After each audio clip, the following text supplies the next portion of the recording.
Boy, oh boy. November has provided chaos. Not only with three big wins, two coming from the SEC, and a big time upset down in the ATL for the Atlantic Coast Conference.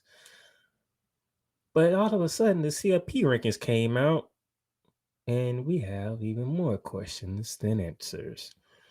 We'll talk about what took place down in Oxford, Mississippi, and Baton Rouge, Louisiana, among other things from week 11 of the college football season. We'll also talk about what did the CLP ranking show and how did the playoff bracket confuse people this go around. The playmakers in the building getting ready to preview week 12 of the college football season.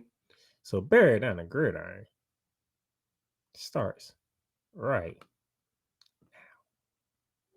I feel blessed, that's evident. I'm the best I've ever been. Okay. So if they ask you how I feel, what's up? I'ma tell you I feel amazing. I feel blessed, that's evident. I'm the best I've ever been. So if they ask you how I feel, what's up? I'ma tell you I feel amazing. I feel blessed, that's evident. I'm the best I've ever been. So if they ask you how I feel, I'ma tell you I feel amazing. I feel blessed, that's evident. I'm the best I've ever been. So if they ask you how I feel, I'ma tell you I feel amazing. Good afternoon, good people. How y'all doing today? It's November 13th and it's on a Wednesday, so bearing down the gridiron is here. As you heard in the opening, a couple of upsets took place. The SEC continues to be in chaos, which led to a chaotic CFP ranking show on Tuesday. So we have more questions than we have answers when it comes to the college football playoffs. Well, we're going to dive into all of that and plus get you ready for week 12 of the college football season. As always, thank y'all for tuning in. Thank you for watching on the Playmakers Blog Network YouTube channel. Appreciate you. If you're watching on the Facebook channel of the Playmakers Blog Facebook channel, thank you very much. If you're watching on my personal LinkedIn page, thank you very much. You can also catch this on the Real Rise Radio. Shout out to my big brother, Rise of Healthy. 502 American Angel Radio. And also, we're also available on Spotify, Apple Podcasts, Amazon Music, iHeartRadio, Pandora, and wherever else you can find podcasts is it. So thank y'all for tuning in today. And my brother, the Bear Man of Texas himself, is in the building saying, yeet, what's up, sir? Make sure y'all check him out. He's also a member of the Playmakers Blog Network, Ringside Chaos, Cowboys Talk, Into the Net FC. He has his own thing going on, doing quite well. So y'all check him out if you love soccer, wrestling.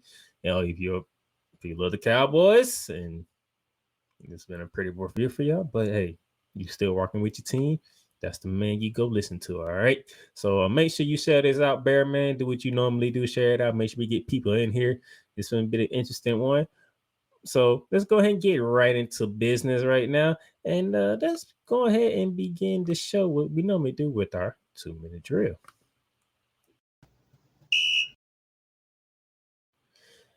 And we're going to go ahead and begin our 2-minute drill simply with this. All right.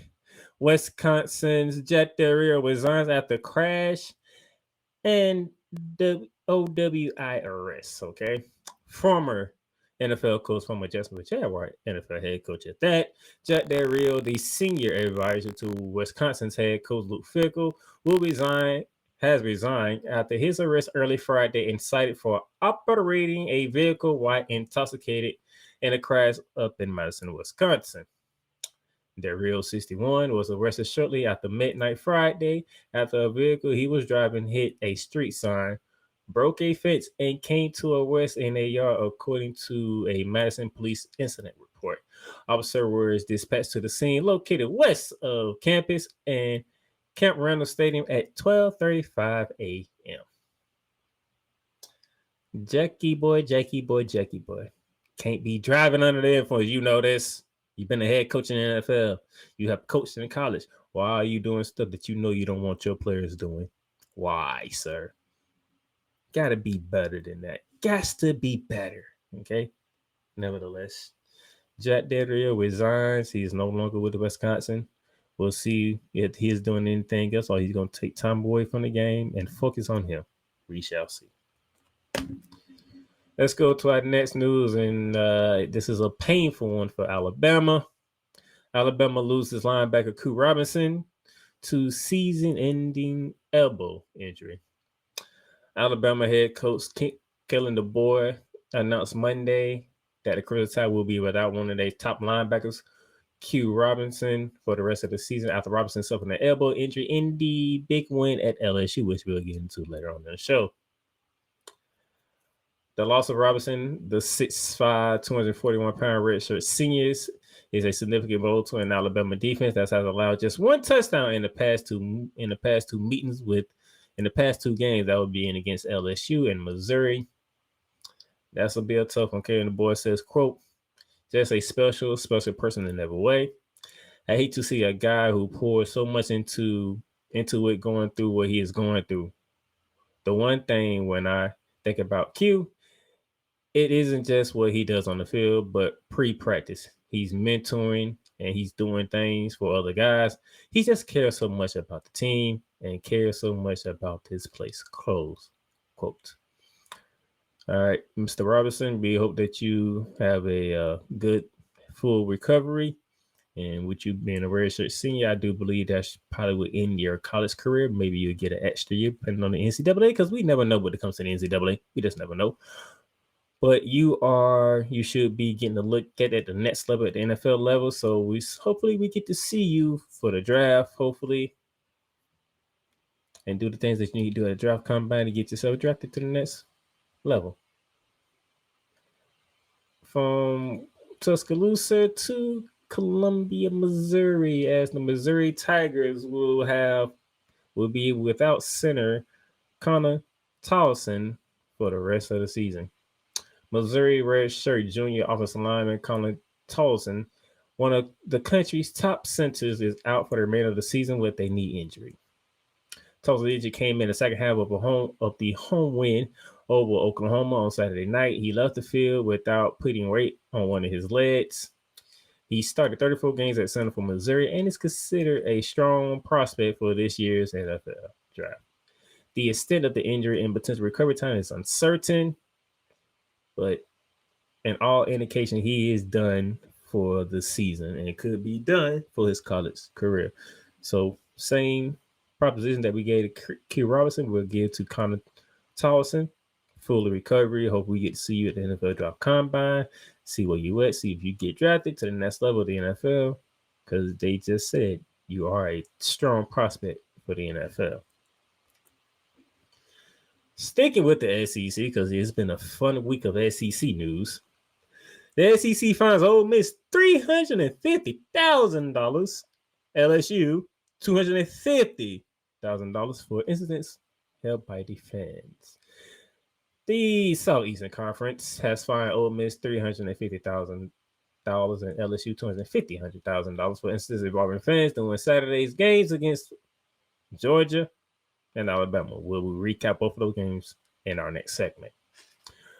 Ole Miss incurred a $250,000 fine for a second offense of the league's policy prohibiting fans from entering the field. The school also received an additional $100,000 fine because of the fans entering the field with 16 seconds left into the game without the game being over quite yet. LSU's first violation of the SEC policy against field storming occurred following last year's win against LSU. The $350,000 fine will go to Georgia in occurrence with the SEC policy for violating in conference game. If Ole Miss occurs a third offense of the field or court rushing, it would be subject to a $500,000 fine. So Ole Miss, guess what you can't do? You can't storm the field and you can't storm the court. You got that? Hopefully you did. Now LSU was also fined LSU fine stems from fans throwing bottles and other debris onto the field during Saturday's game against Alabama. The SEC's sportsman game management and alcohol availability policy requires LSU to pay the fine and use all video resources to identify those who threw objects onto the field at the opposing team. Those identified will be prohibited from attending LSU athletic events for the 2024-2025 calendar year.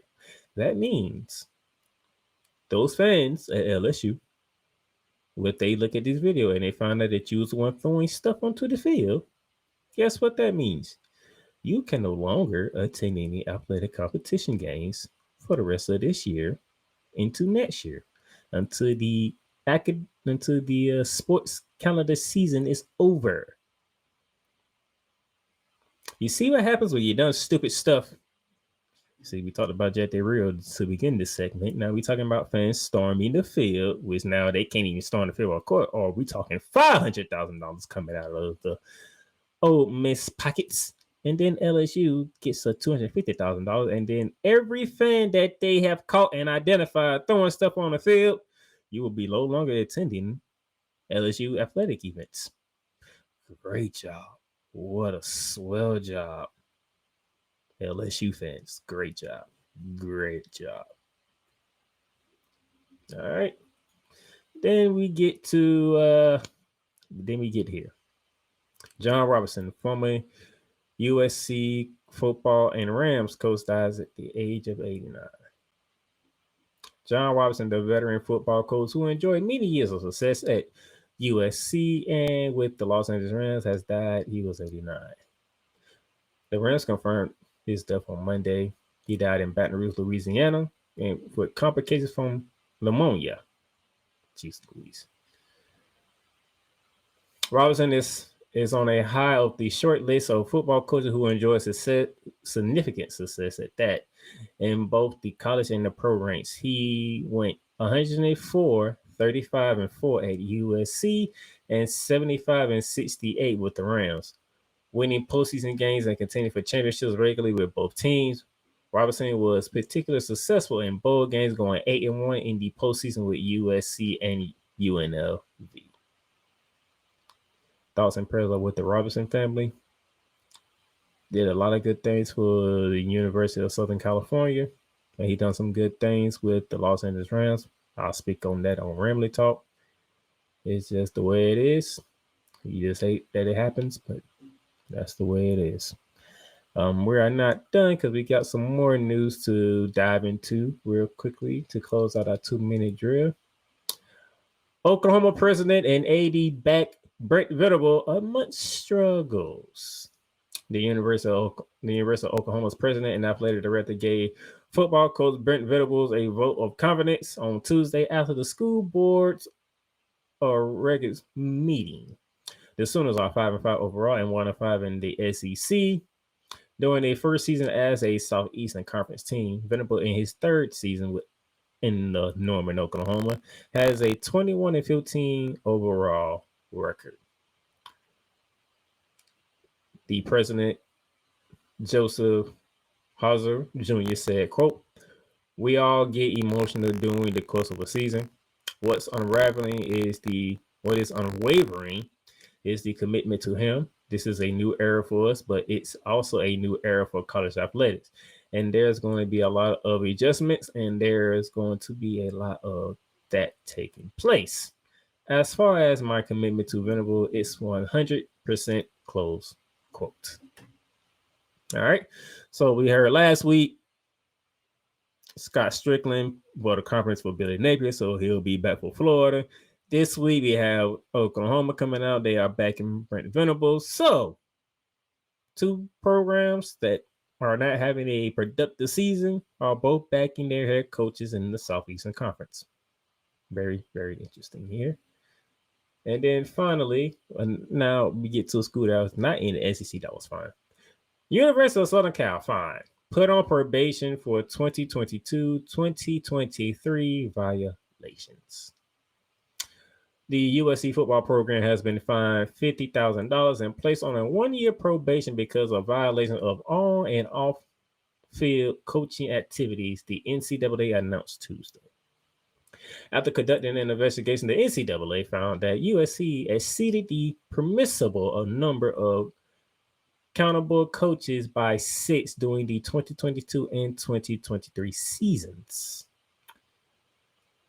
The NCAA released a statement saying, quote, 8 analysts for the football program engaged in on and off-field coaching activities during the spring of 2022, the fall of 2022, and the spring of 2023, resulting in the football program exceeding the permissible number of accountable coaches by 6 for 2 academic years.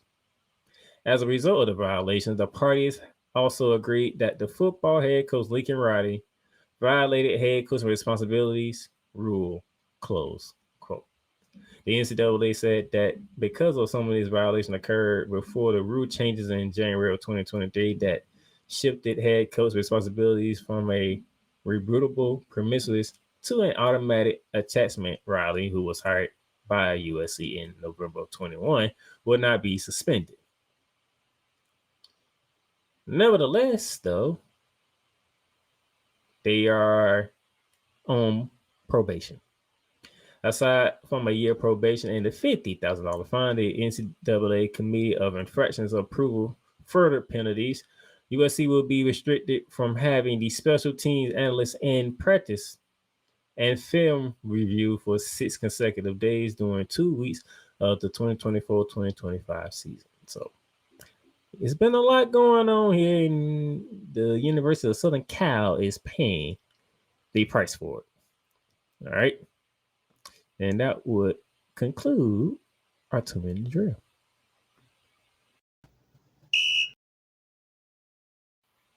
We got some comments here. Bearman is shaking his head at Jack Del Rio. I really don't blame you, because why is you driving? Why intoxicated, sir? Somebody explain that to me. And he also said it doesn't matter how many times a school gets fined for when fans jump on the gridiron, because come a big win from an underdog against a giant is going to happen. I can see that, but we're talking Ole Miss and Georgia, though, so is it really a big win? Well, I guess in case of Lane Kiffin. Did I say that loud? My bad. All right, we're going to take our commercial. We're going to take our first commercial break here. And then when we come back, a recap of a chaotic week 11 that became a chaotic college football playoff ranking release. We'll be back.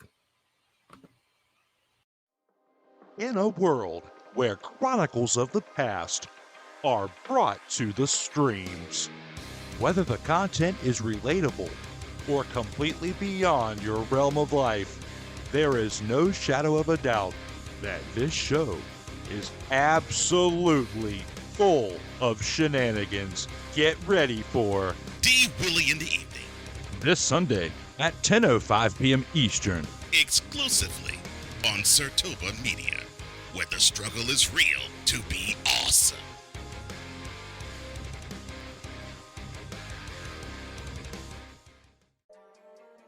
Cool McCain. You thought you wanted Gunther against Chad Gable, but you didn't. And I'm going to tell you why. Chad Gable would take everything that Gunther's done and bury it. The Playmaker. It was on site. AJ Styles walked out there seeing LA like, oh, okay, then LA Knight hopped out the car, let's go.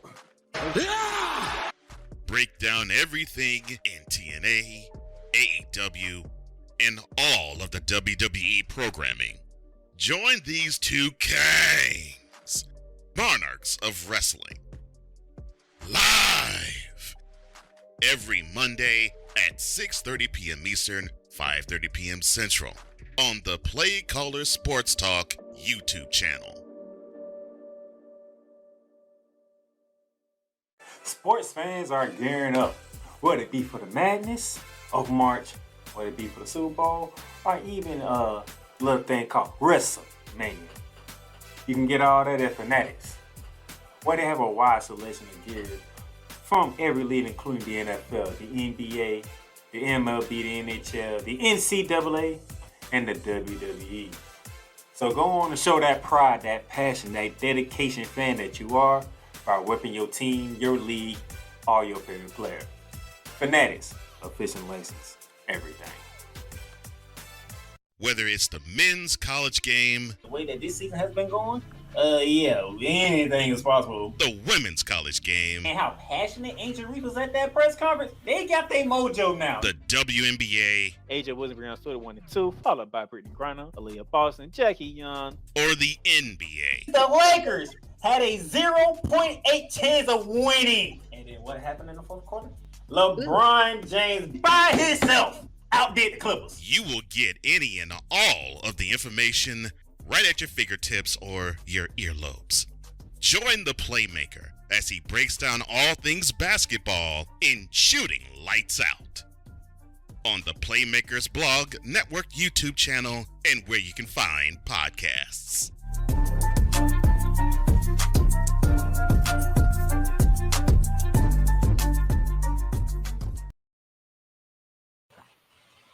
All right, ladies and gentlemen, welcome back to Bearing Down the Gridiron here on this Wednesday, November 13, 2024.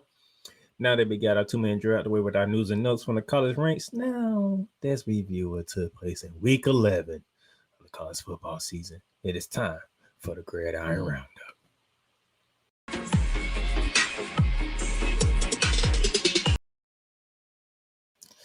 And let's go ahead and get to our Gridiron Roundup here. And as you can see here, we had an upset in the opening window, which we'll get into a little later. Shout out to West Virginia Mountaineers going on the road to Cincinnati, getting a 31-24 win.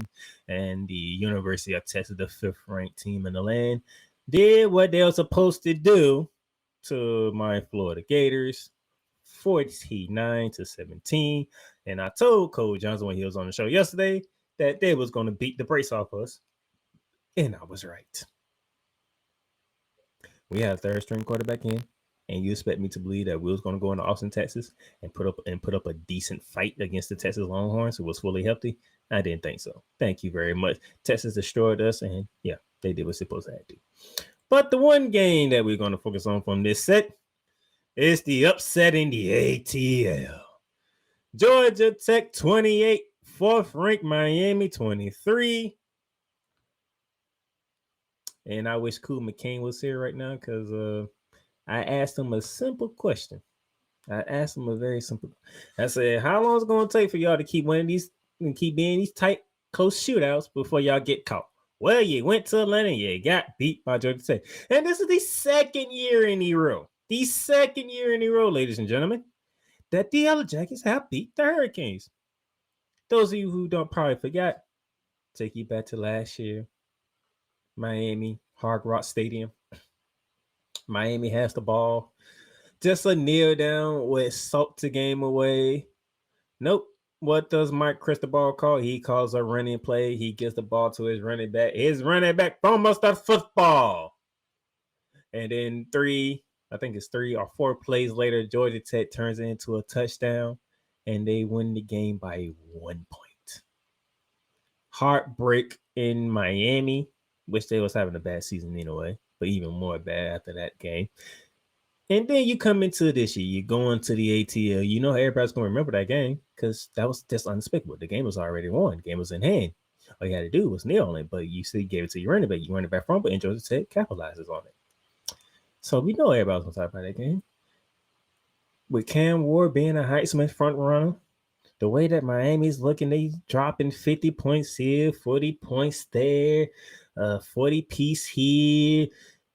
Will Georgia Tech be ready for this type of offense? They held the Hurricanes to 23 points. Georgia Tech scored a touchdown in every quarter.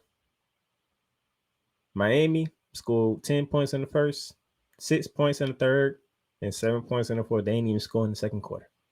And that's all it took for the Yellow Tigers to knock off the Canes for a 2nd consecutive year.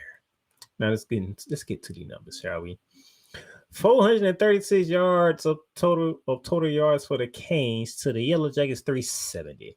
Miami had a turnover. They never turned Georgia Tech over.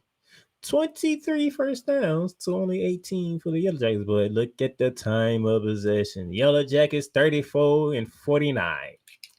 almost 10 minutes better of time of possessions than the Canes, which means you limited the amount of opportunities Cam Ward had to make things happen. That's a great job by the Georgia Tech coaching staff, the offensive coordinator. When you hold a powerful offense, when you keep them off the field, as long as Georgia Tech did, good things start to happen, which did for the Georgia Tech Yellow Jackets. Now, speaking of that Heisman front runner, Cam Ward, 25 of 39, 348 in the air with 3 touchdowns. Martinez, 15 carries, 81 yards. You can't be mad with the numbers that Cam Ward has put up. It's still Heisman numbers, but it did come in the air. And Philo for the Yellow Jackets, 5 for 10, 67 yards on a touchdown. King, 20 carries, 93 yards on a touchdown. It's not pretty, not numbers that knock your socks off, but it got them a dub over the 4th-ranked team in the country. Wow. And a little later on in the show, we'll see how far did this loss hurt the Miami Hurricanes for as in the rankings, but did it really hurt them for as playoff positioning? That is the big question here. But yes, shout out to the Yellow Jackets' 2nd consecutive year knocking off the Miami Hurricanes. That got to be a stinger there. It has to sting. All right, the next set of games that we have here, we saw Indiana host Michigan, and they took care of business against Michigan 20-15. They still got another test coming up on their schedule against Ohio State, but when the time comes, we will get to that game. Oxford, Mississippi, we'll talk about that game in a bit. Blacksburg, Virginia. Virginia Tech hosting 23rd ranked Clemson. K. Cupner and company, led by Dabo Sweeney, they went to there. They felt the Enter the Sandman tradition and all that, but it came out on top 24-14 at Blacksburg. Not a very easy place to win it, but the Fighting Stabbles, they came out on top. Good win for them. And then we'll talk about Coach Prime and what they did at Liberty, Texas in a minute. But first, our spotlight game of the week took us to Oxford, Mississippi. It was the Ole Miss Rebels, ranked 16 in the country, hosting 3rd ranked the Bulldogs of Georgia. And what can be said about what took place in this one? Ole Miss 28, the Bulldogs 10. They were held to 10 points. The Georgia Bulldogs here, Kirby Smart, defensive guy, but offense, he was known for putting up some points. Put up 34 in the loss to Alabama. Put up 30 in the ass whooping in Austin, Texas. They gave the Longhorns something to think about. They put up 30 against Florida in a hard-fought game. But 10, the Ole Miss Rebels, led by Lane Kiffin, who was an offensive-minded coach, only allowed Georgia to get 10 points. Only 10? Man, look at here. We're looking at 396 yards of offense from the Rebels to only 246 from the Bulldogs. 3 more turnovers by the Bulldogs. And you know what those turnovers do? You see that time of possession at the bottom, 32-15 for the Bulldogs. You're talking about close to 6 minutes. It gets negated because you turn the ball over 3 times. 3 times. Carson Beck threw another pick. Had a fumble. I think he had both fumbles, by the way, if I remember correctly. But I know he had a pick and at least 1 fumble. So the turnover machine, Carson Beck, continues to erode the Georgia Bulldogs, and they don't look as a team that you need to be feared. Nathan Frazier, 12 carries, 47 yards, and a touchdown. That is your leading rusher. What is up with Travis Etienne? Trevor Etienne, my bad. I'm thinking of, well, he ain't doing too good with Jacksonville right now either, so both of them could be in this spot. But Trevor Etienne, the transfer from Florida, you're not looking so good, is you, sir? Frazier is your leading rusher, and he only had 47 yards. Carson Beck only threw for 186 yards. No touchdowns and a pick. The mighty Bulldogs of Georgia are not so mighty anymore, are they? That is their 2nd loss, and both are in conference. Alabama and now Ole Miss. Jackson Dart, he didn't have guarding numbers, 13 for 22, 199 yards, touchdowns, and a pick. He also was the leading rusher, 8 carries for 50 yards. It amazes me. Lane Kiffin won that one. Lane Kiffin won a big game. Gotta give it to you, Lane. You got you a big win, Lane. Gotta give it to you. I crush you when you lost to LSU, which you shouldn't have lost to LSU, but I crush you for that. I'm gonna give you your praise. Your defense played a hell of a game. You hold a Bulldogs team to 10 points. And without having great numbers on the offensive end, which is your specialty, you did just enough. When you didn't push the envelope too much, you said, all right, defense playing great, offense having their little problems, but we are up 18 on the Bulldogs. We'll leave it like that and get out of here with a big time dub. Despite the fans doing what they did and all the fans that you got, no matter what. Lane Kiffin, you got you a big one, sir. Congratulations. You beat Kirby Smart. And Georgia, oh boy, when I get to these rankings, Georgia fans are angry. And you know what? You can be angry at the committee. You can be angry at how they did things, but be angry at your team because you didn't show up in Oxford. You just didn't show up.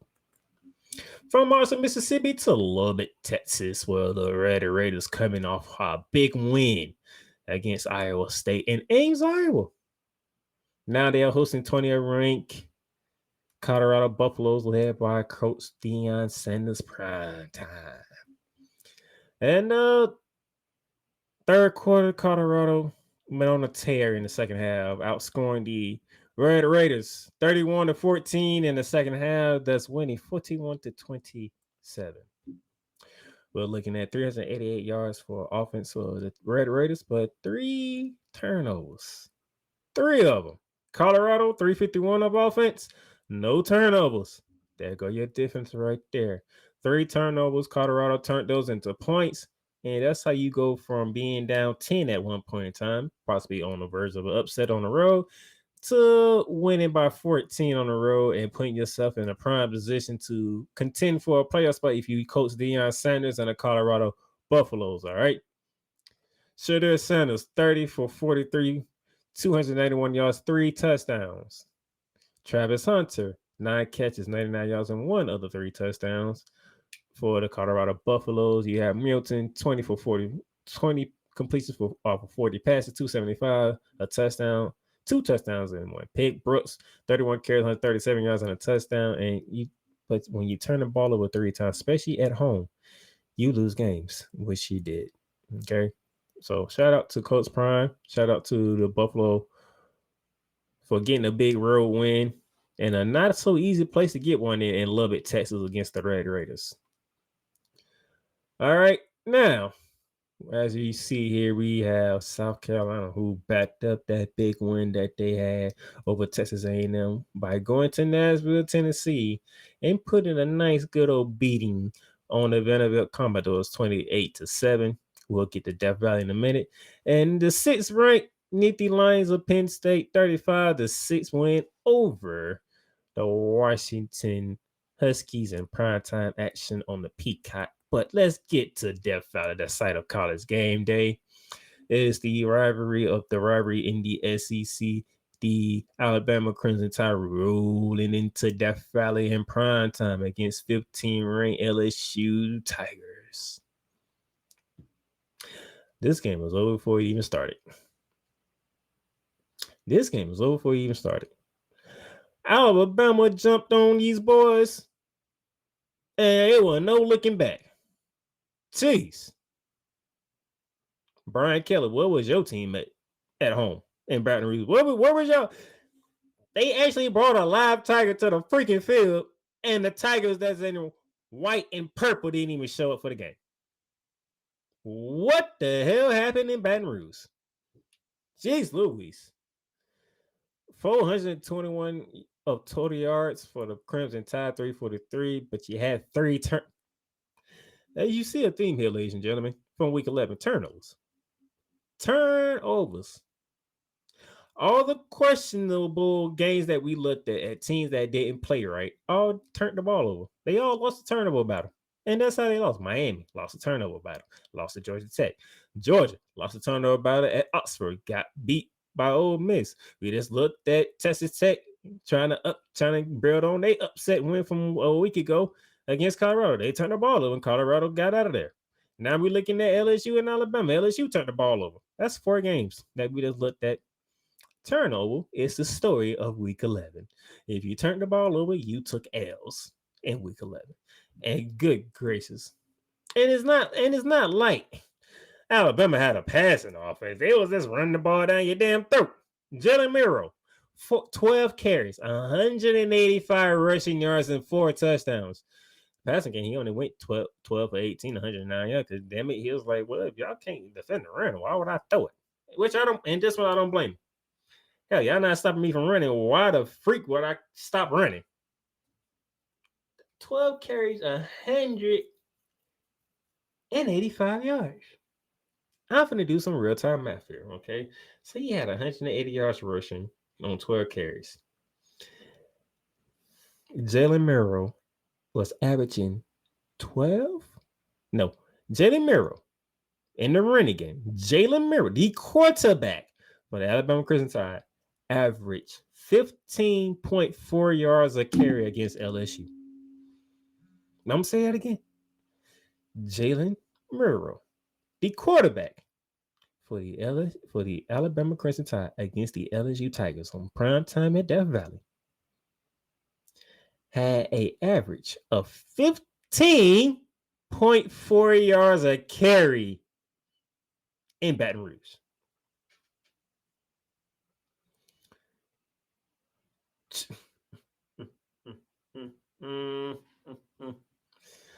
Brian Kelly. See, we thought you was going to come home. You know, you were going to try to make amends for what took place with Texas A&M. And when you went up against their running quarterback, Marcel Reed, if I remember his name correctly, thought you was going to come home from that ass whooping that y'all took in College Station in Texas. Thought you was going to come home knowing that it is Alabama week. It is called Hate Week for those who don't know. And you will show up to play. They brought a real tiger to the field and everything. But no, you let Jalen Miro run down your goddamn throats like y'all was Swiss cheese. 15.4 yards a carry at home. Y'all wasn't at Tuscaloosa, Alabama when he did this. Y'all was in Baton Rouge, Louisiana. Where the hell was the run defense? Who was the person that was supposed to be containing Jalen Miro? 12 carries, 185 yards, and 4 touchdowns. Not to mention, you turned the ball over 3 damn times. How you the home team? You turn the ball over 3 times. You're the home team. Brian Kelly showed up again. Jeez Louise, that back-to-back weeks at that. God dog. You got a big win over Ole Miss. You in the driver's seat in the Southeastern Conference to get to Atlanta, and then back-to-back weeks you take your ass whipping at Texas A&M, and then Alabama walks into the Death Valley in Baton Rouge, Louisiana, and they do this to you. And it's Jalen Miro's running all over you. Not throwing the ball, running all over you. This is the stuff we be talking about when it comes to coaches like Brian Kelly. And I'm not going to throw Lane Kiffin in there this time. Lane Kiffin got a big win. So Lane Kiffin is off the hook this week. He got a big win over Georgia. He's off the hook this week. Brian Kelly, you showed up in oh so fashionable way. Jeez Louise, what the hell was that? Now, I had a 500 week in week 11. 5-5. Yep.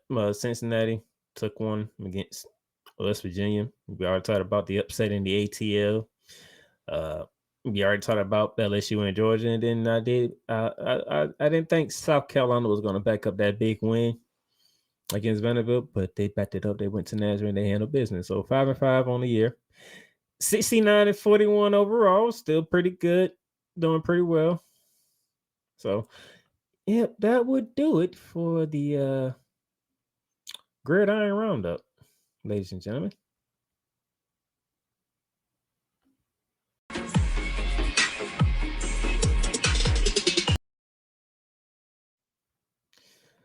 All right, we're gonna take another commercial break here, and when we come back, we're gonna talk college football playoff rankings and what confusion is there this week before we get into our campus tour. So we'll be back. Join the transporter to Hades. Your butt and gut becomes one.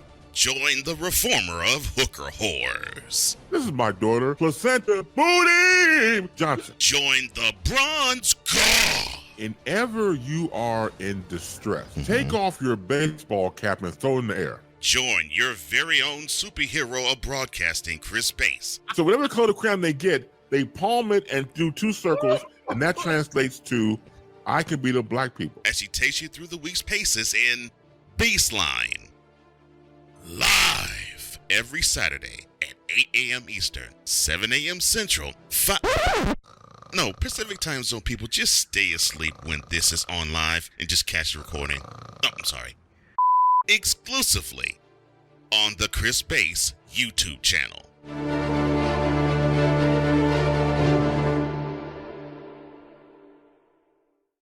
Drew Willingham. In this case, yeah, you put the blame on Kyle Shanahan for apparently not preparing the team enough for the overtime rules, supposedly. Cole Johnson. Peyton was considered the winner, and he was the darling of all darlings for Gerald. With a special appearance by Tyrone Alizé McDummy. Ain't nobody calling me. Text. Delete! Delete! Delete! Delete! Delete! Delete! Join these two football enthusiasts as they give you Total Football Talk. Live every Monday at 4 p.m. Eastern, 3 p.m. Central on the Sertoba Media and the Comey Media YouTube channels.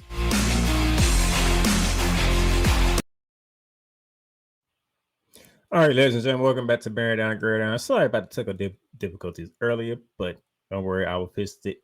I will fix it and you'll get the full show all in one full swoop. So we'll take care of that. But as we continue on, ladies and gentlemen, before we get to our campus tour, we got to talk about this playoff rankings and how it got confusing last night. Okay. All right, so here we go. The CFP rankings week 2 edition came out, and here a lot of fathers. Oregon still at number 1, Ohio State number 2, Texas jumps to 3, Penn State is at 4, Indiana 5, BYU 6, Tennessee 7, Notre Dame 8, Miami 9, Alabama 10, Ole Miss 11, Georgia 12, Boise State, the first group of 5 team in the rankings at 13. You got SMU, Texas A&M, Colorado State, Colorado. All you see is the rest of it down to Army and Tulane at 24 and 25. You look at it and you're like, okay, pretty good. I like what we're doing. This is pretty good. But then you get to the playoff bracket, and then you see Oregon number 1, obviously. Texas is number 2. Wait a minute. Texas is number 2, but they're ranked 3. You got BYU sitting in the third seed slot, but they're ranked 6. And then you have Miami, who's ranked 9th in the rankings, but they have the 4th slot, which means if the season would have ended today, Miami, Oregon, BYU, and Texas all get buys. If the season ended today. I know y'all confused right now. I know it. Then you see here, you see Boise State will be playing Ohio State, who is ranked 2nd, according to the CFP committee. They'll be playing them, and the team that you don't see, who is ranked 12th to the committee, is the team that's out of the playoff, which is the Georgia Bulldogs. What in the hell is going on here? I know. So I think I need to say this every week because this is how it's going to be. The 4 Power 4 conference champions get automatic buys in the playoffs. So if you win the ACC, if you win the Big 12, if you win the Big 10, if you win the Southeastern Conference, you get a bye into the quarterfinals, while the other 7 slots are at large bid, and the highest group of 5 team gets in automatically, which will be the winner of one of the group of 5 conferences Right now, the leading candidate is Boise State right now, and they do lead the Mountain West. Army and Tulane, they are battling in the American, so we still got a lot of football to go. But conference championships get automatic buys, okay? Make a note, write it, whatever you need to write it at. Conference champions gets buys, okay? So that's why you see the BYU who's leading the Big 12, and that's why you see Miami who's leading the ACC. Now, we got some more confusingness going on here because I thought about this. But playmaking. How is Texas still leading the ACC? Currently, they are not on top of the SEC right now, okay? Which I took Libra doing that for you. So let's go here. Let me show you the conference standings right now. You get to the ACC, you see SMU 5-0 in conference play. They are on top because they are undefeated in conference play, and everybody else has at least one loss. You see Clemson, you see Miami. But hold on, whoa. Hold on. If SMU is sitting on top of the conference correctly, why is Miami getting the automatic bye? And why SMU is not in this system? That is a very, very good question. And here's what I know about the committee. They are picking their conference champions. So they don't believe, despite what this says, that SMU can beat Miami. And they don't think Clemson will beat Miami. So Miami's in that slot. BYU 6-0, top of the conference. You have no say. Followed by Colorado, who's there. Iowa State still hanging around. The teams you see in these boxes here, these are the teams that are still fighting for their conference. So you go from BYU all the way down to West Virginia. All these teams are still alive for the Big 12. SMU all the way down to Pitt. They're still alive for the ACC. Go to the Big 10. Indiana all the way down to Penn State. They are still fighting for the Big 10. And then from Tennessee all the way down to good old Brian Kelly LSU Tigers. They are fighting for the Southeastern Conference. Now you sit here, you say, hold on, penalty maker. If I'm looking at this right, I do see Tennessee sitting at top, right? Followed by Texas A&M, followed by Texas, right? Yep. But if you go back to the Texas, is the one that is seated second with the playoff bye. Like I said about the Miami thing, they believe the playoff committee believes that Texas will win the Southeastern Conference.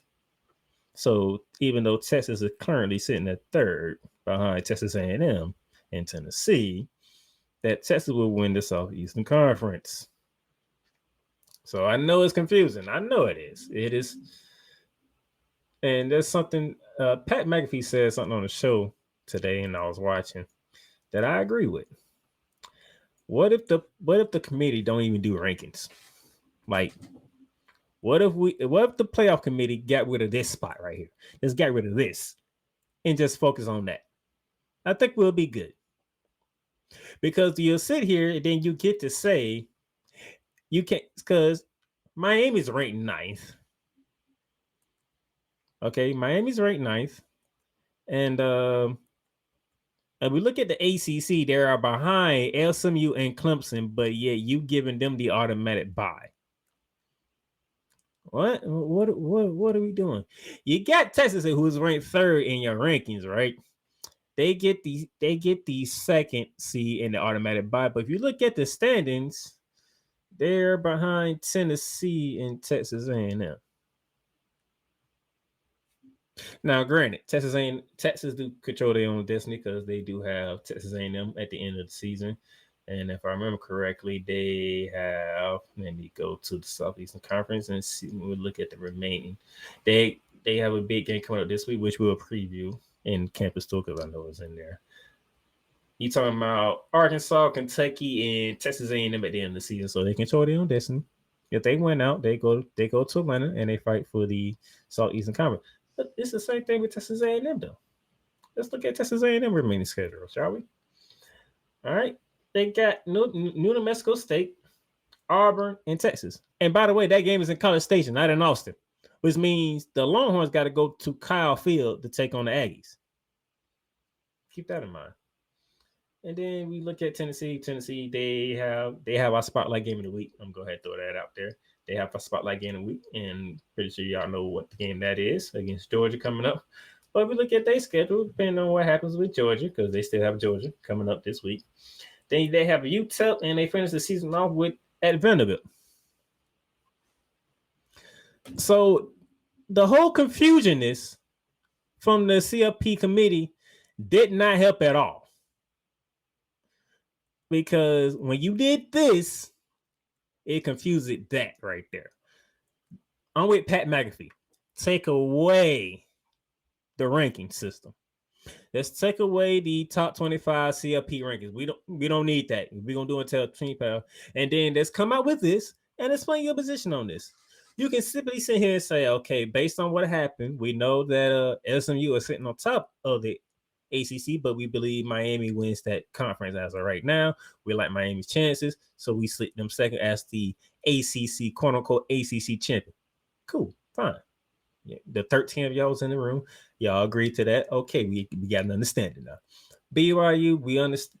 BYU, we understand when they strength together and all that, but they are undefeated in the Big 12.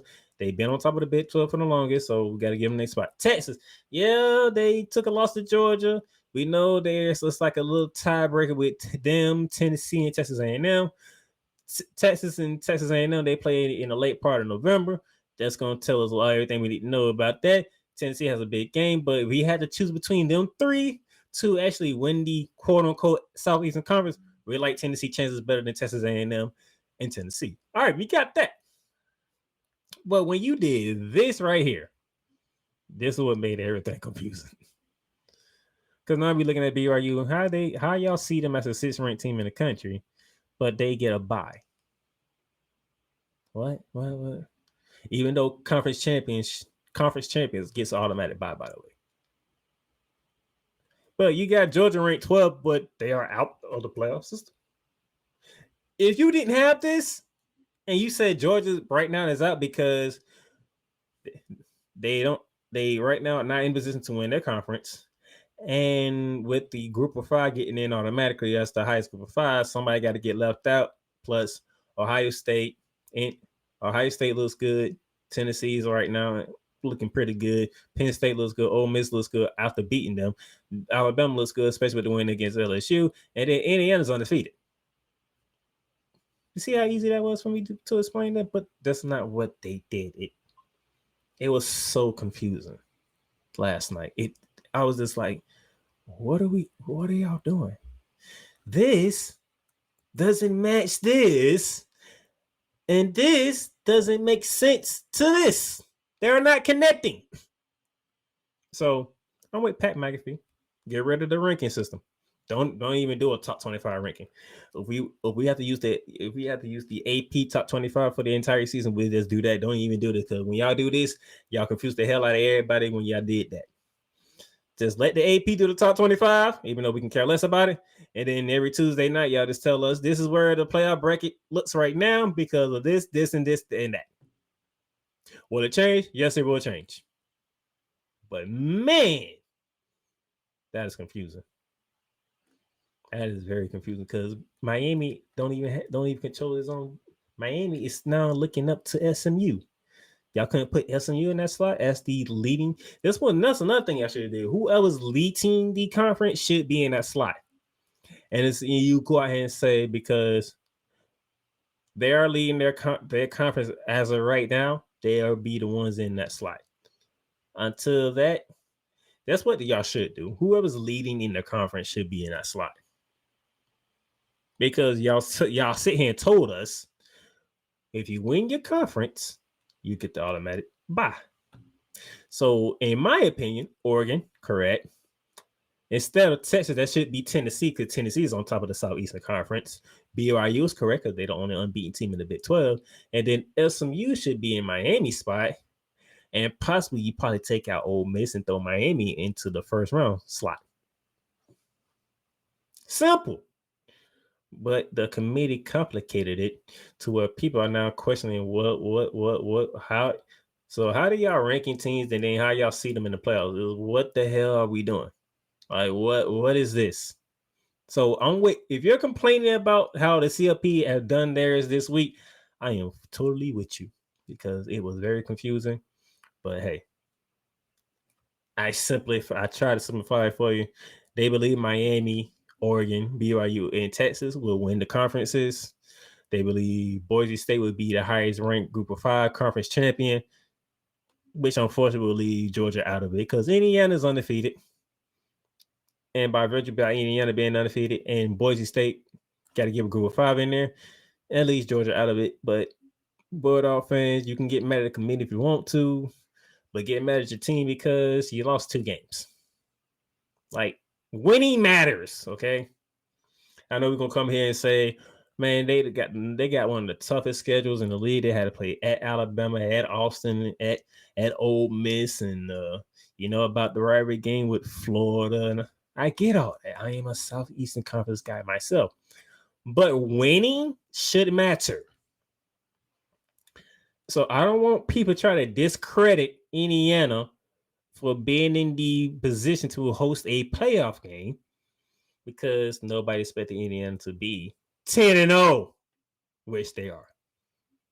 Winning has to matter. You want to say who they win, all that other stuff, don't care. They're undefeated. Out of everybody in this 12-team playoffs, Oregon's undefeated, BYU's undefeated, and Indiana's undefeated. Everybody else, all other 9 teams in here, Miami, Texas, Notre Dame, Tennessee, Ole Miss, Penn State, Alabama, Ohio State, and Boise State all have at least 1 loss. Winning should matter. I don't care. Winning should matter. You should be credited for winning your games. That's all I'm saying. So Indiana's in right now. Georgia's out of it, but Indiana has a game coming up, not this week, but they have a big game next week. And I can't wait to preview that game next week. And that might be my spotlight game of the week next week, just to throw that out there. Okay. Now, obviously, I already showed you the standings and whatnot. So, with that being said, let's go ahead and jump into our campus tour.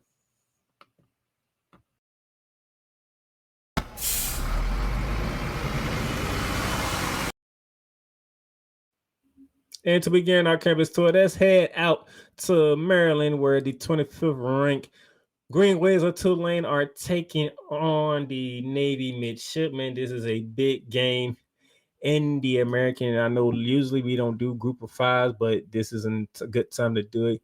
You have the American Athletic Conference right now. Army's leading the way at 9-0 on the season, 7-0 in the American play. Right behind them is Tulane, 8-2 on the season. They are 6-0 in American play, and then sitting third, and the only team left to make things happen is the Navy Midshipmen at 72 overall, 5-1 in American play. This should be a good game. Tulane is coming into this game averaging 42 points a game. They are combining for almost 500 yards a game. You're talking 214 through the air, 228 through the ground. They are 50. They're almost 53% third down completion rate. So this is gonna be a nice game here. I'm looking forward to this game, and we'll see what happens. Navy, they're averaging about 36 points per game. There are 260 on the ground, 137 through the air, but their third down percentages is 39. So it's gonna be an interesting game between the Green Waves and the Midshipmen. And Mr. Cole Johnson's in the building. How you doing? Hello, Cole Johnson. He said, "Thank you, Ole Miss." And don't bleep it up, Texas. Well, we're going to get to Texas in a minute. And he says, "I'm sorry. Good afternoon, Playmaker." What's up, Cole? How you doing, sir? Appreciate you watching. So looking forward to this game. All right, let's get to our next game. From Maryland, let's head to Pittsburgh, PA. The Pitt Panthers hosting 20th ranked the Dabo Sweeneys of Clemson. Clemson is a 10-point favorite on the road. 12 p.m. ESPN. Dabo, you didn't look so well. You snuck out of Blacksburg. Now you got to go to Pitt, and you're looking up at SMU on top of the conference.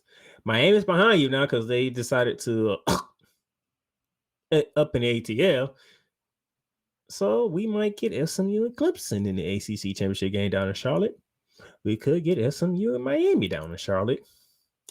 And then for some odd reason, if LSU decides screws up at some point in time with the next 3 weeks, we can get Clemson and Miami in the Charlotte. So it's gonna be interesting battle through the ACC, but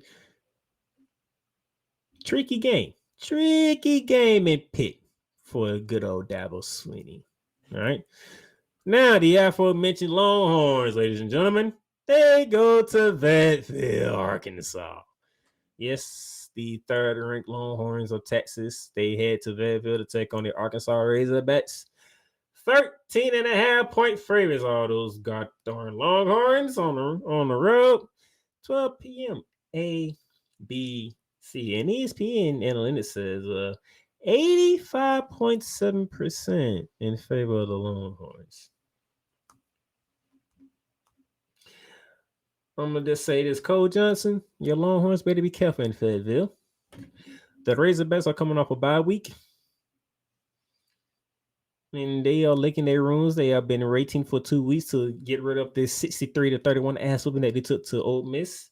And that was in Fayetteville, by the way. So I would say Sarkisian should have his boys ready for this one and make sure they know that they understand the job at hand, because I think the Arkansas Razorbacks are coming for a fight. I'm gonna put it like that. They're coming for a fight. So we'll just see what happens. Cole Johnson says, at least Dabo Swinney bounced back from the loss at home to Louisville. Yeah, he bounced back from that. All right, I give him that. He did bounce back from that, but it was not a. It was a tough one, but he did bounce back. I give him that. From Fayetteville to South Bend, because the Notre Dame Fighting Irish are taking on ACC member the Virginia Cavaliers. 23-point favorites are the Golden Domes at home. And I would say they can't screw this up, but we did see them lose to Northern Illinois. But ever since that, they have been winning. I do believe they have been dominant in that spot as well, if I remember correctly. So we're looking at 3:30 on the NBC channel. Go figure. If I would look at this correctly, we're looking at, let me see, their last 5 games they have won. They beat Illinois 31-24. They beat Stanford 49-7. They beat Georgia Tech 31-13. They beat Navy 51-14. And then last week they treated the Florida State Seminoles as cupcakes. They beat Florida State 52-3. So ever since they took that L to Northern Illinois, which was in South Bend, by the way, Notre Dame has been on a roll, and that's why they're ranked 8th in the CFP ranking. So Virginia, no, I don't want to sleep on Virginia. They are 5-4 in a year now. They are 5-4. They coming off a win at Pitt, 24-19. So they are coming off a win.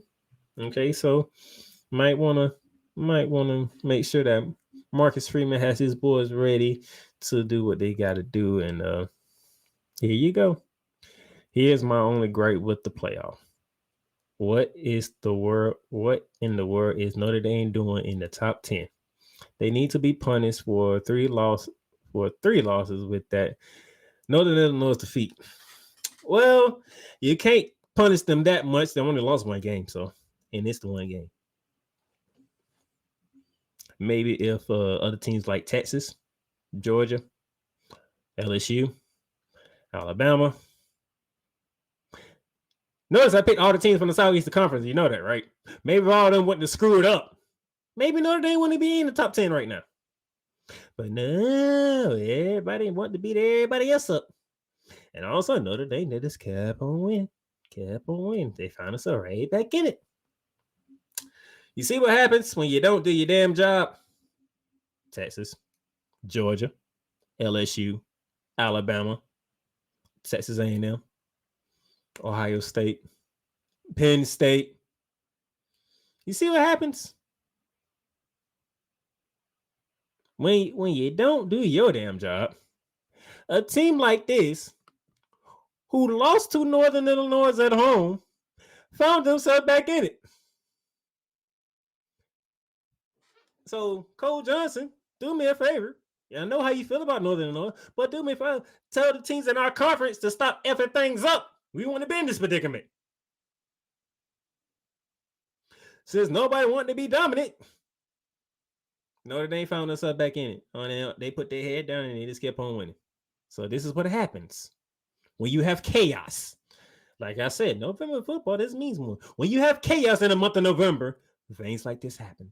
Notre Dame crept their survey back into the top 10 because everybody else beating each other up. Nobody wants to be dominant outside of Oregon, BYU, and Indiana, the only unbeaten teams in the Power 5, in the Power 4 conferences. Everybody else took a nail, which opens the door for,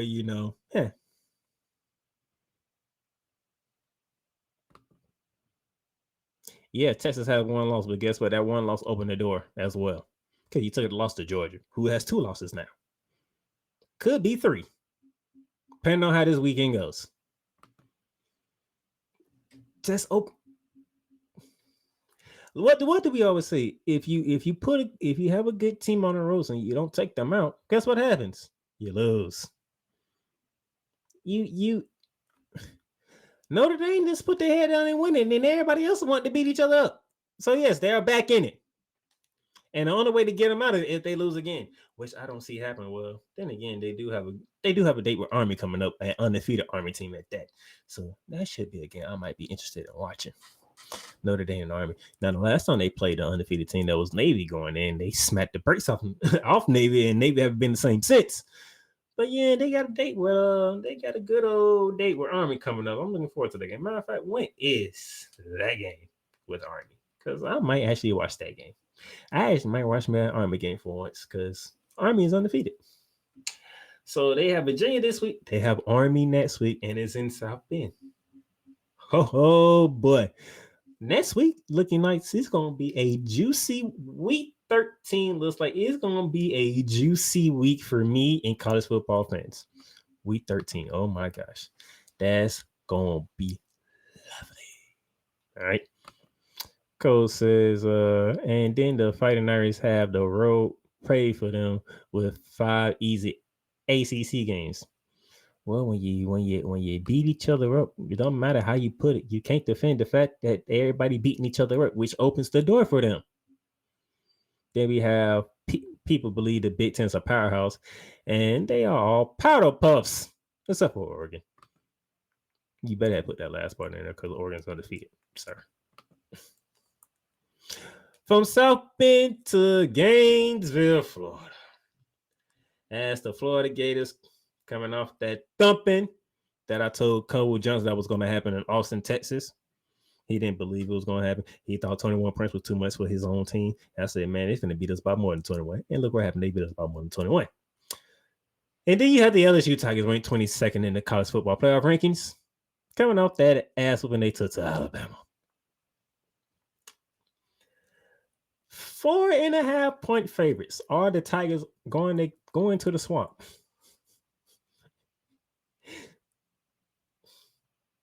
I don't even know what to say about this. 4.5. ESPN says 4.5. There are some books that says 4. Damn, they have no faith in LSU. Jeez. We have a third string quarterback, man. And there's possibility that DJ Larry could come back. I don't want him to come back. I do not want DJ Larry to come back at this moment in time. We talking about a hamstring here, okay? We are talking about a hamstring, all right? Let that man rest, okay? But ESPN said there's a 57.3% chance of LSU winning this game to Florida's 42. They are giving Florida 42% with a third string quarterback.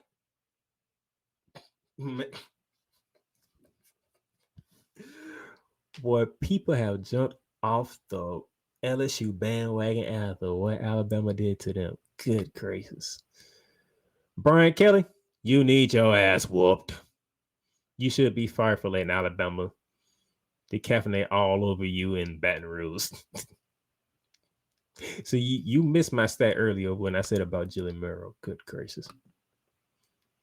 Would you have faith in LSU? They're horrible. Florida has a third string quarterback. Jeez. We are playing a third string quarterback. If LSU lose to a third string quarterback in the swamp, Brian Kelly might get fired. And that means Florida have a chance to make B2B bowl eligible because we still got Florida State on the schedule. Oh my gosh. Oh.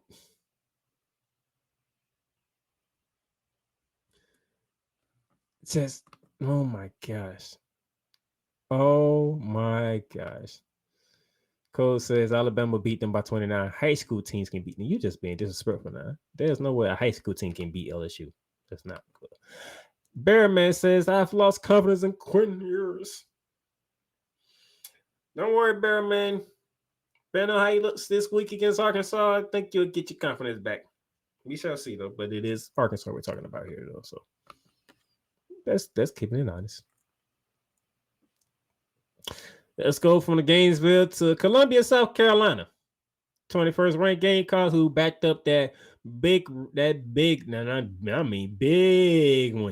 against Texas A&M and a trip to Nashville with a dub against the Vanderbilt Commodores and shutting them down. They only scored 7 points. Now they're at home hosting the Missouri Tigers who have fallen from the grace of glory. 12 points are the Gamecocks at home. I'm just going to leave it like that. Let's go to Manhattan, Kansas, where the Kansas State Wildcats ranked 16 in the country are 9-point favorites at home against Arizona State Sun Devils. Okay. This is a big one in the Big 12 because Kansas State wants to keep pace with BYU. All right. At 72 on the season, but coincidentally, though, the Sun Devils are quietly 7-2. Now, how in the hell who has Arizona State play to get themselves 7-2? Well, they beat Kansas 35-31.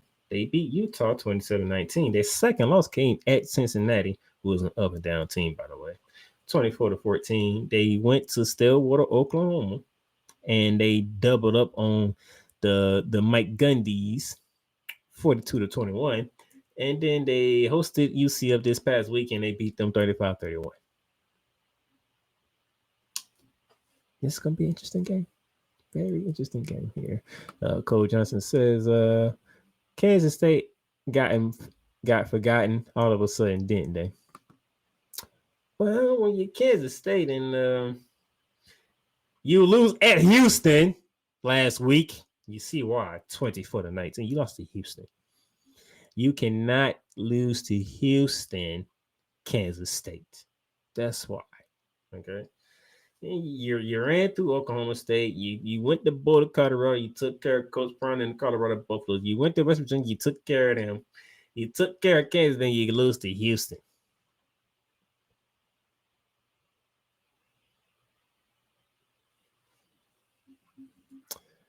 And Cody Johnson is taking a shot at me at this one.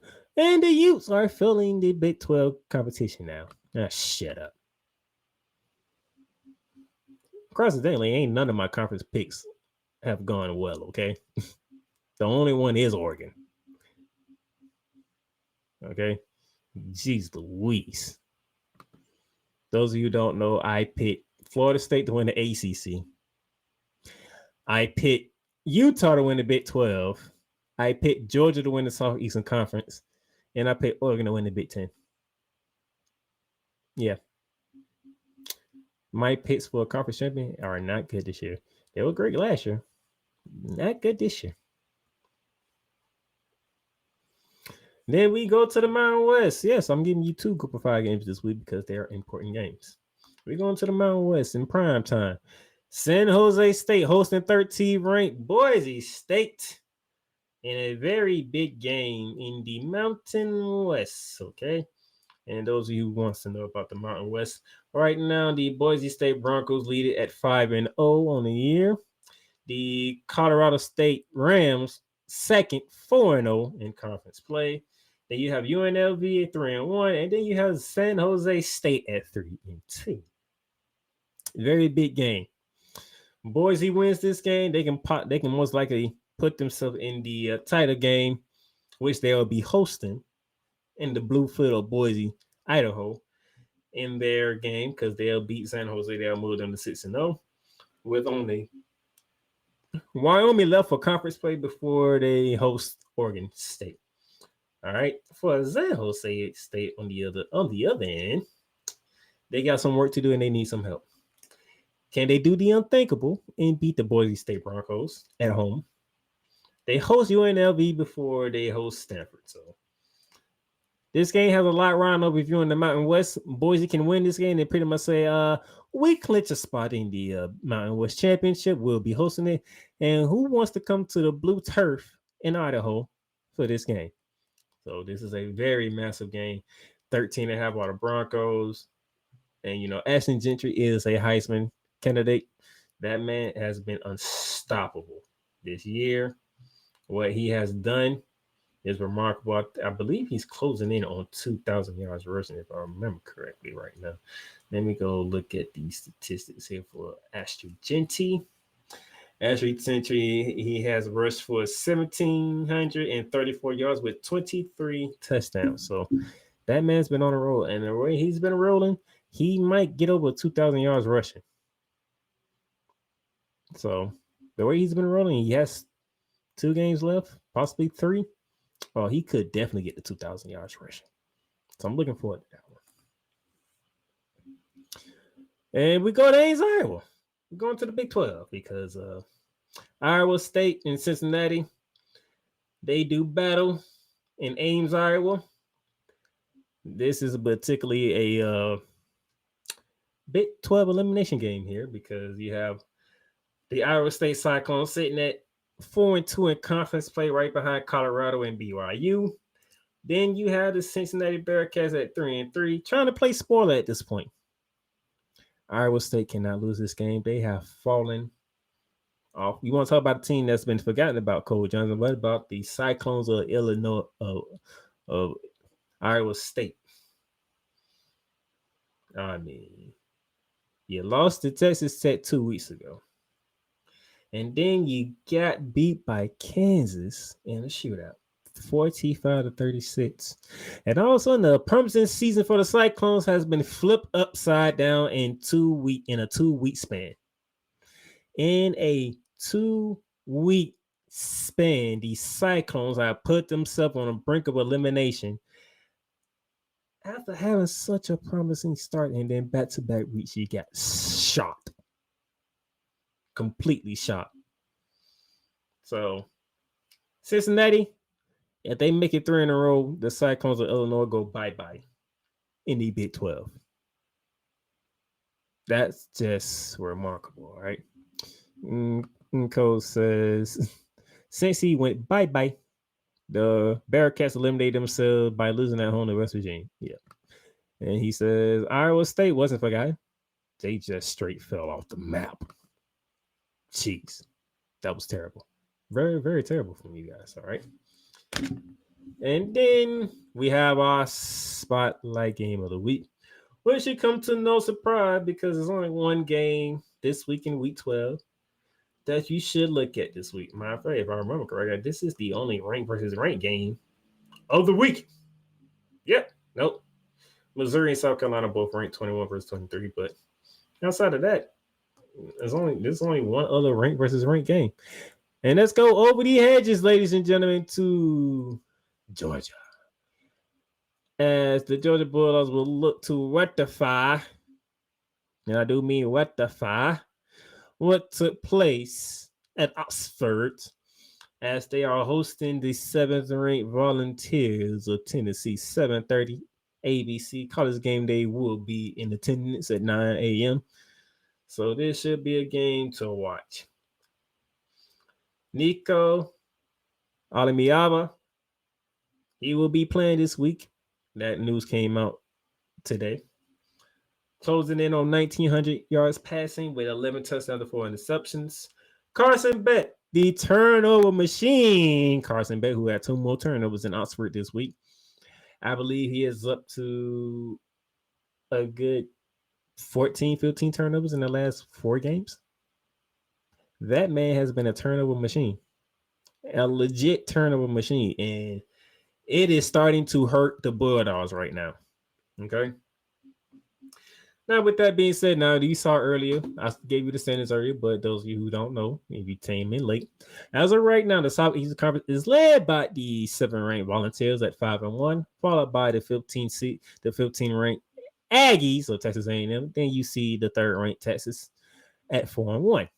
Then you go down the very next team after that. It is the aforementioned Georgia Bulldogs at 5-2, followed by Ole Miss 4-2, Alabama 4-2, Missouri 3-2, and LSU 3-2. So a loss by the Bulldogs here at home in Athens, Georgia, and their season is done. If you know anything about the schools of the Georgias of the world, the Alabamas of the world, they don't care about bowl games. They care about championships. So a loss here at home will end the Bulldog season. They cannot make the 12-team playoffs. I lost by the Tennessee Volunteers, and they put yourself in position that Georgia isn't going into this game. You have to fight and claw your way into the playoffs. All right. So that, ladies and gentlemen, is our campus tour.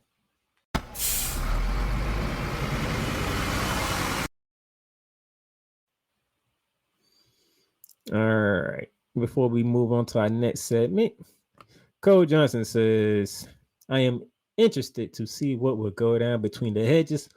Both teams are playing for their playoff lives. This will be beautiful.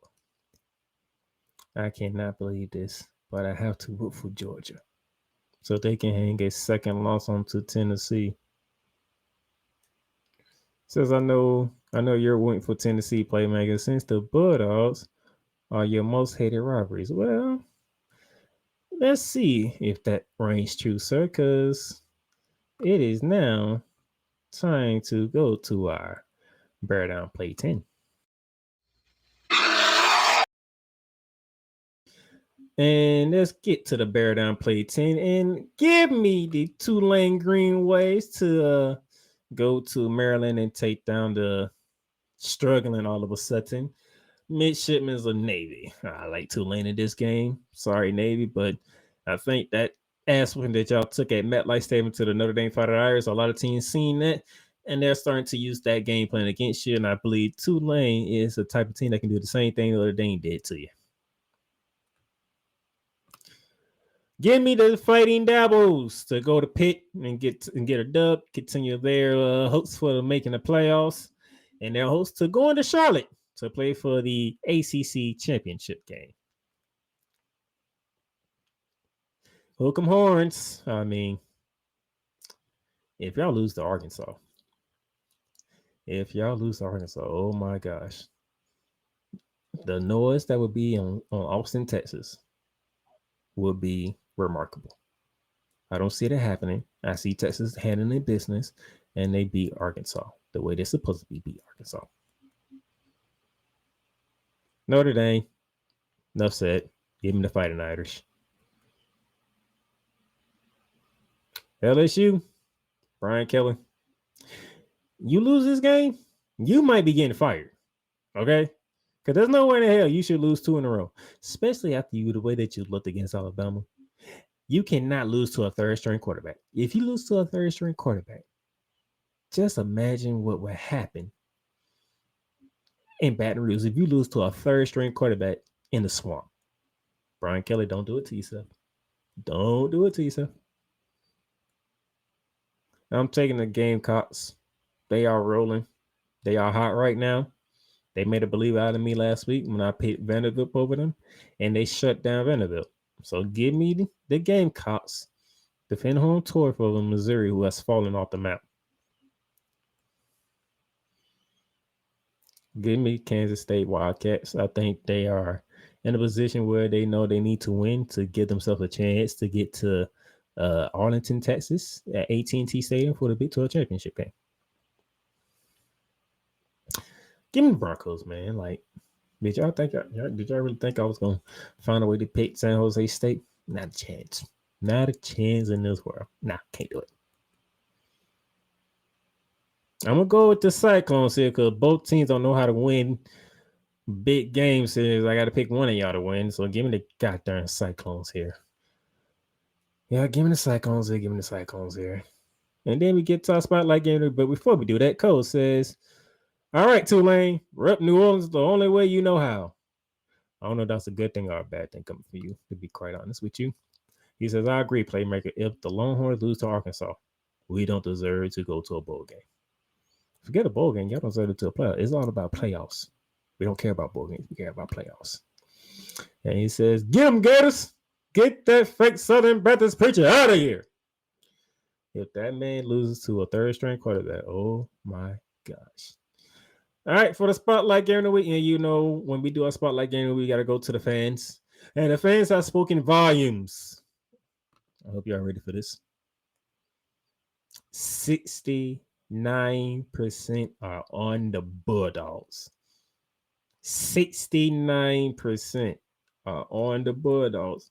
Only 31% of the people are giving Tennessee a chance to go to Athens and beat the Georgia Bulldogs. After Georgia just got done getting beat by Ole Miss. Man, oh man, good gracious. Cole Johnson, you are wrong, sir. Give me the Bulldogs. I don't remember the last time Curry Smart lost 2 games in a row. Especially when the second game being at home in Athens, Georgia. I don't know if Ikola Amadiyaba is ready for this atmosphere that he's going to face in Athens, Georgia. So I'm going to go ahead. I'm going to take the Bulldogs to win this game at home and keep their hopes for the trip to the ATL alive and hopefully a trip to the playoffs alive. And Tennessee will be in the same position as them when this is all said and done Saturday night. So there you have it. Give me Tulane. Give me Clemson. Give me Texas. Give me Notre Dame. Give me LSU. Even over my Gators, yes. Give me South Carolina. Give me the Wildcats of Kansas State. Give me Boise State. Give me Iowa State. And give me the Georgia Bulldogs over Tennessee. And the fans, 69% in favor of the Bulldogs over the Tennessee Volunteers. All right. Before we got here, Cole Johnson says, I didn't say you were picking who you were picking. I say you were rooting for. Hell, if I was rooting for, I'll have both of them lose, to be honest. I can care less if either one. I knew you were going to pick Georgia to win that game. Hey, man. I am a football guy, okay? My team had their chance. They made it a very hardly contested game. We took it now. That thing is done now. Now I go back to being a mentalist. Okay. I'm going for Georgia. I don't see Georgia losing 2 games in a row, especially when the second one is at home. I just don't see it. And if I'm wrong and they do it, boy, Kirby Smart gonna be feeling some heat as well. That's all I gotta say. And with that being said, thank y'all for tuning in today. I know we had technical difficulties and I had to do another recording to get the second half in here, but we will fix all that in the post-production side of it. But thank y'all for tuning in. Thank y'all for watching. If you're watching on the YouTube channel, the Playmakers Ball YouTube channel, hit that subscribe button. So every time we go live, you'll get a notification. Plus, you'll see me tomorrow for Randy Talk discussing discussing that game that took place on Monday night. Jeez Louise. I have nothing to say on that, but I'll be done with that tomorrow. Also, catch this program on the Real Wise Radio. Shout out once again to my brother Wise and Healthy. You can also listen to this on 502 American Angel Radio. Also, Spotify, Apple Podcasts, Amazon Music, iHeartRadio, Pandora, and wherever else you find your podcast is at. You can find Bear Down and Gray Down. You can find Rainbow Talk, and you can find Shooting the Lights Out. Those of you who are asking about Shooting the Lights Out, sometime after Thanksgiving, I'll get back to basketball because I need a break from basketball. Because I went from the opening tip from last year of the NBA all the way up to when the New York Liberty won the WNBA championship. So I need a break from basketball right now. Don't worry, I'm catching some games. I'm watching, but give me till after Thanksgiving to get back into basketball right now, okay? Because what I want to focus on football because there's a lot going on in football right now, and I appreciate it. Cole Johnson says, and you talk about me. If Texas and A&M play, I'll say I'm rooting for a tie. Yeah. That's like the only two teams I feel that way about. So the Rams did a great job playmaker. Shut up. Let's shut up. All right. Now we'll do it for this session. Thank y'all for tuning in. Thank y'all for watching. I will see y'all next week for more Brand on the Gridiron. Catch me tomorrow for Rambly Talk. And until then, enjoy the rest of your Wednesday. If you don't catch me tomorrow, enjoy your weekend. Enjoy your football weekend. And I will see you next week right here, next Wednesday, for more Bearing Down the Gridiron. Deuces.